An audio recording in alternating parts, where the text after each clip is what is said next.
June 28, 1914.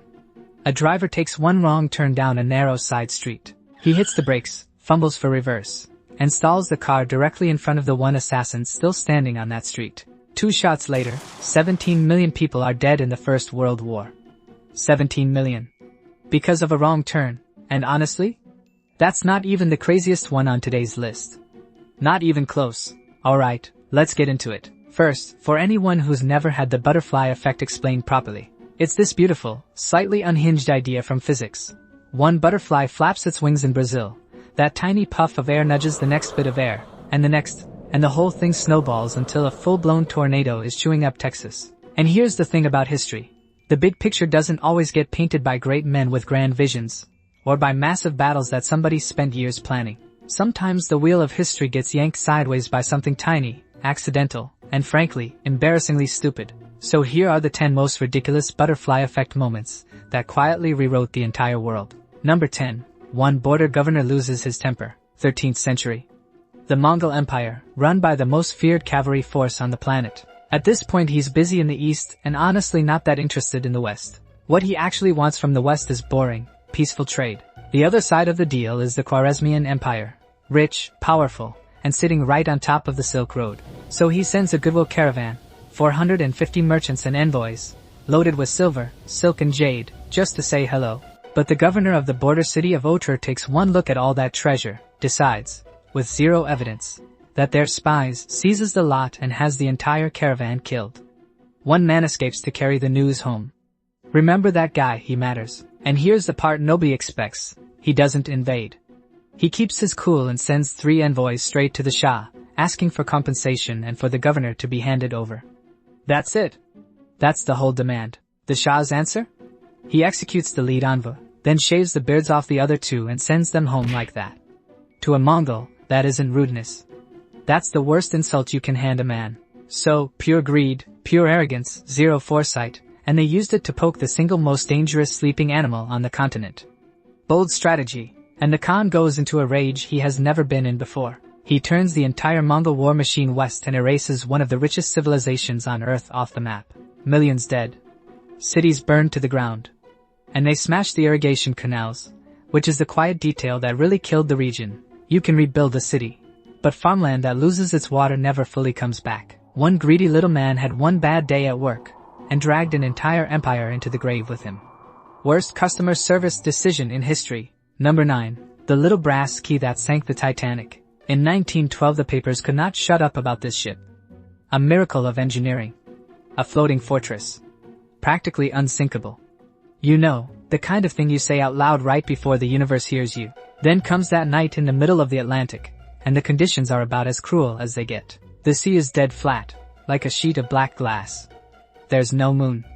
And with no waves, nothing is breaking against the icebergs, which means no ring of white foam around them. And white foam is exactly how you spot ice from a distance. Up in the crow's nest, 2 lookouts are straining into that darkness. In theory they should have caught the iceberg early enough to warn the bridge. If they'd had binoculars, that is. Because the ship's binoculars were locked in a cabinet, on the most advanced vessel in the world, and nobody could open the cupboard, and the only man with the key was an officer who wasn't even on the ship. Days before departure the company reshuffles its senior officers and bumps him off the crew list. He is gutted. He packs in a rush, half humiliated, and the key goes into his coat pocket instead of into his replacement's hand. Then he walks off the ship and takes it home with him to England. The lookout later told the inquiry that with glasses he'd have seen it sooner, enough to get out of the way. Now, to be fair, other sailors argue binoculars help you identify ice, not find it. But those few seconds were the ship's last ones. So a few centimeters of brass ends up in the wrong coat pocket, 1,000 miles away. And the most luxurious ship ever built goes to the bottom of the North Atlantic with around 1,500 people still on board. All of it hanging on a cupboard nobody could open. Number 8. The wrong turn that shaped the entire 20th century. June 28, 1914. The heir to the Austro-Hungarian throne rolls into Sarajevo with his wife, in a city where the political temperature is already somewhere around boiling. A cell of young nationalists has staked out the route, and one of them lobs a bomb straight at the open car. It bounces off the folded roof, rolls under the next car, and blows that one up instead. Now, a normal person cancels the day and goes home. He does the opposite. He insists on driving to the hospital to visit the men who got hurt protecting him. Genuinely decent instinct, and it kills him. Except nobody tells the driver the route has changed. He doesn't know the city, he's running on the old plan, and he swings the car into a narrow side street called Franz Joseph Street. Someone yells at him to stop. He hits the brakes and starts hunting for reverse. These cars had no easy reverse gear, and the whole thing sits there, dead still, right outside a delicatessen called Schiller's. And standing right outside that shop is a 19-year-old from the same group, who has spent the last hour assuming the whole plot failed. Quick note, you'll hear he was eating a sandwich. He wasn't. That detail was made up in a comedy novel in 2001, and then a documentary repeated it as fact. He looks up. The target's car is sitting motionless less than 2 meters from his face. Imagine the moment that registers. He steps off the curb and fires twice. Both of them are gone within minutes. An assassination that only happened because of a navigation error becomes the spark for everything that follows. World War I. The collapse of 4 empires. Then World War II. Then basically every border you can point to on a map today. One turn of a steering wheel. That's the whole butterfly. And it put tens of millions of young men in the mud. Number 7. The unluckiest cloud in human history. August 9, 1945. A B-29 named boxcar takes off carrying the second atomic bomb, nicknamed Fat Man, with a plutonium core. Note that, B-29. Not B-209, which is what half the internet will tell you. The primary target is Kokura, a huge industrial city built around one of the biggest arsenals in Japan. But when they arrive, the target is gone. Not moved, hidden. Cloud, plus a thick layer of smoke still drifting over from a firebombing raid on the neighboring city the day before. About 70% of the aiming point, blanked out. Orders are absolute, visual sighting only, no dropping blind. So they go around again. And again. 3 separate bombing runs over roughly 50 minutes, with anti-aircraft fire coming up at them the whole time. And they still cannot see the aiming point. And the fuel is going. And a fuel transfer pump has failed, which means a big chunk of what's in the tanks can't even be reached. So rather than ditch an atomic bomb in the ocean, they give up on Kokura and turn for the number 2 target on the list. And Nagasaki was also under cloud that day. They dropped through a last-second gap in it. One cloud, in one place, at one moment saved a whole city. The Japanese even have a phrase for it, Kokura's luck, meaning you got spared from something terrible and never even knew it was coming. And the same weather that saved one city handed a death sentence to tens of thousands of people and another one who had nothing to do with any of it. 2 entire cities. Life or death. Decided by water vapor and which way the wind was blowing. Number 6. The messy deaths that saved a few 100 million people. So next time your mum is on your case about the state of your room, you now have historical ammunition. Because a Scottish bacteriologist once failed to clean up after himself and accidentally saved the human race. August 1928. He heads off on holiday with his family for a few weeks. Standard practice says you sterilize everything before you leave. He does not. He leaves a stack of petri dishes full of staphylococcus sitting out on the bench. And in 1928 that bug is a killer, the kind that turns a small wound into a fatal infection. Then London does something weird with the weather. A cold spell first, perfect for mold, then warmth, perfect for bacteria. And a rare mold spore drifts up from the mycology lab 1 floor below and lands in that exact dish. He gets back, starts spinning the contaminated dishes and stops. Around the mold there's a clean ring where every single bacterium is dead. The mold is producing something that kills the thing that kills people. That is penicillin. The first true antibiotic. Before this, a rose thorn in the garden could kill you.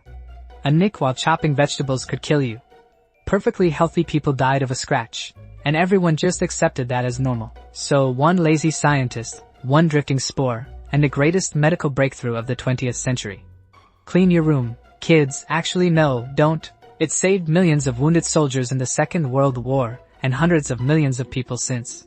Though credit where it's due, Fleming found it, but 2 other scientists spent 12 years turning it into an actual medicine. Without them it stays a note in a lab book. Number 5. The most famous mercy in military history. In the mud and smoke of the First World War there's a British private who becomes one of the most decorated ordinary soldiers of the entire war. Victoria Cross, Distinguished Conduct Medal, Military Medal. This man is the real deal, and everything I'm about to tell you about him is genuinely documented. September 1918, at a French village called Marcoing. The story goes that a wounded German soldier drags himself across his line of fire, and ends up sitting right in the middle of his rifle sights. The German is finished. He doesn't even raise his weapon. He just stops, and waits for it. And he can't do it. Shooting a man who's already beaten just isn't in him. He lowers the rifle, gives a small nod, and lets the man limp away. And the German he let walk away, according to the story, was Adolf Hitler. Now, here's where I have to stop you, because almost every version of this story online leaves this part out. That story is almost certainly not true. And the man who invented it was Hitler himself. In 1938 he showed a British Prime Minister a painting of that soldier, and said, "That man could have killed me, and Providence saved me." Archive records put his regiment nowhere near that village on that day. He made himself the man that fate refused to kill, so the most devastating bullet never fired was probably never even aimed. He just needed the whole world to believe it was. Number 4. The art school admissions panel that had no idea what it was doing. Staying with the same man for a second, because years before any of that, he was just a broke nobody in Austria with no interest in politics whatsoever. What he actually wanted was to be a painter. Landscapes. Buildings. And to be fair to him, his buildings were pretty decent, his people were terrible. So in 1907 he walks into the Academy of Fine Arts in Vienna, completely convinced he's getting in. They reject him. Then he comes back the next year, and they reject him again. The actual note in the register says, "Sample drawing unsatisfactory, too few heads." That's the assessment. Too few heads. They do tell him his buildings show promise, and he should try the School of Architecture instead. One problem. Architecture needs a secondary school certificate, and he'd walked out of school at 16 without one. And that lands on him hard. He ends up in a men's hostel for the poor, painting little postcards and hawking them on freezing Vienna street corners. Years of poverty and resentment later, he puts down the brush, signs up with a German regiment in 1914, and walks off toward the politics that turned him into what he became. So picture it, one examiner in a slightly better mood, or one admissions rule bent just far enough to let him into architecture. Maybe the world gets one mediocre painter and one odd architect instead. Though let's be honest, thousands of people get rejected from art school every year and somehow manage not to invade Poland. The rejection didn't make him. It just closed the last normal door he had. Number 3. 3 cigars decide the American Civil War. September 1862. The Civil War is deadlocked, and the Confederate commander writes up a top-secret battle plan known to history as Special Order 191. It lays out exactly how his army is being split up and where every piece of it is going. In the wrong hands, that document is a death sentence. In the right hands, it wins the war and forces the North to the negotiating table. Copies go out to the commanders. And one of those copies gets dropped in a field just outside Frederick, Maryland. Nobody notices. And here's the detail that makes this whole thing beautiful. Somebody had used the most sensitive document in the war as wrapping paper. For 3 cigars. 4 days later, a Union corporal from the 27th Indiana is resting in that exact field, on ground the enemy had just marched away from. He spots 3 good cigars just lying there in the grass. 3 cigars. Obviously he grabs them. He unwraps them, glances at the paper out of pure curiosity, and sees the signature of the enemy's adjutant general staring back at him. Within hours it's on the desk of the Union commander, who now knows every move his enemy is about to make. It leads straight to Antietam, still the bloodiest single day in American military history. Although, fun detail, he sat on that intelligence for about 18 hours before moving. Even a free wind couldn't hurry that man up. That result kills Britain and France's plans to recognize the South, and it hands Lincoln the political moment he'd been waiting for. 5 days later he issues the Emancipation Proclamation. If nobody on that staff had a cigar habit, the United States might still be 2 countries today. Number 2. The unlocked gate that ended a 1,000-year empire. 1453. Constantinople is under siege by a young Ottoman sultan, and the city is wrapped in what were probably the best fortifications ever built. These walls had held for over 1,000 years. Armies had thrown themselves at them for 10 centuries and gone home with nothing. The Ottomans bring the biggest cannon anyone has ever seen. They try tunneling underneath. Nothing works. The defenders patch the holes and keep throwing them back. And then, supposedly, the whole thing comes undone because of one piece of carelessness. The story says some anonymous guard, rushing back in after a counterattack, forgets to bolt a tiny pedestrian side gate called the Kirkaporta. The besiegers are exhausted and close to packing it in, and then somebody notices the little door standing open. About 50 of them slip through, take the guards, get a flag up on the tower, and throw the main gates open from the inside. And that's it. That's the city. The Eastern Roman Empire, the last piece of Rome still standing, ends in a single night. Now you'll hear that this shut down the spice route and forced Europe out onto the ocean, which is how Columbus stumbles into America. That's the tidy version, and it's not quite right. The Ottomans didn't block the trade, they taxed it into misery, and Portugal was already probing down the African coast decades before 1453. But the fall made the old road expensive, unreliable and politically toxic, and that was one more shove out to sea. And one more thing, only a single chronicler ever wrote the Gate story down, years later, and he wasn't there. Maybe it's true. Or maybe it's easier to believe a city fell to a forgotten latch than to brute force. Number 1. And this one wasn't a hunch, it was arithmetic. September 26, 1983. Earlier that same month the Soviets had shot down a Korean airliner and killed everyone on board. Cold War paranoia is at an all-time high on both sides. A Soviet lieutenant colonel is pulling the night shift at a secret early warning bunker outside Moscow. Just after midnight the satellite system called Oko starts screaming. One word is flashing on the panel in red, launch. First one missile. Then another. Then 3 more. 5 American ICBMs inbound. His job, the one thing he is trained to do, is simple. Pick up the phone and pass it up the chain. To be clear, he didn't have a launch button. Nobody handed one man the apocalypse. But that report goes up the ladder to leadership who are already terrified, and nobody on Earth wants to find out what those odds actually were. So he thinks it through. If America is starting a nuclear war, they don't send 5 missiles. They send everything at once, because anything less leaves you alive to fire back. 5 makes no sense. And the ground radar stations, which should be confirming all of this independently, are showing absolutely nothing. So with the alarm still shrieking at him, he picks up the phone and tells his superiors it's a system malfunction. He has no proof. He is guessing with the whole planet on the table. Then he sits there and waits to find out whether he just killed everyone. 23 minutes. Nothing lands. The cause? Sunlight bouncing off high-altitude clouds at a freak angle, hitting the satellite's sensor exactly like a rocket engine would. One man, on one night shift, decided that his own reasoning outranked the computer and the rulebook. And that is the entire reason there was a world left to wake up in. He wasn't court-martialed. He was quietly reprimanded for sloppy paperwork. His career stalled, and he retired to a small flat and very little money. There should be a statue of that man in every city on Earth, and that's the list. If you enjoyed that, drop a like, hit subscribe and ring the bell so you don't miss the next one. History gets a lot weirder than school made it sound. See you next time.